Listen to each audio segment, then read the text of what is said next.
आज बात करते हैं लाइपोमा। लाइपोमा क्या होता है? चर्बी की गांठें, जिसे यूजुअली लैंग्वेज में चर्बी की गांठें बोलते हैं। चर्बी की गांठें क्या होती है?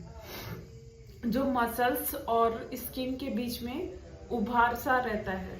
उभार सा कहीं पर भी रह सकता है। एक तो हमारे पीठ में रह सकता है, एब्डोमेन में रह सकता है, और थाई में रह सकता है, गर्दन में रह सकता है, ना कहीं पर भी वो गांठ उभार रह सकता है। अब ये चर्बी की गांठें नॉर्मल ही रहती है। नॉर्मल मतलब उसमें फैट का डिपोजिशन रहता है और स्लिपरी रहती है थोड़ी सी। अगर वो यहाँ पर अगर उभार बना हुआ तो वो स्लिप करेगा अपनी पोजीशन से। कई बार ये गांठें देखी जाती है कि नॉर्मल रहती है तो पेशेंट को कोई कंप्लेंट नहीं रहती।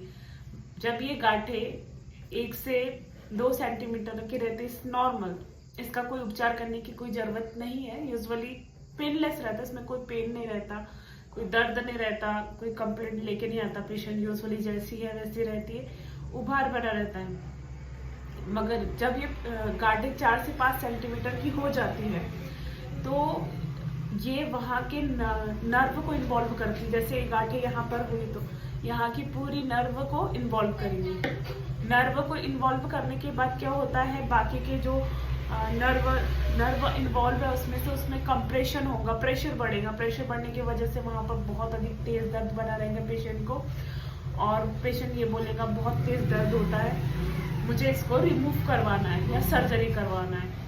सर्जरी एक लास्ट विकल्प है, बट बेटर विकल्प बिल्कुल भी नहीं है। यूजुअली किस में हो सकता?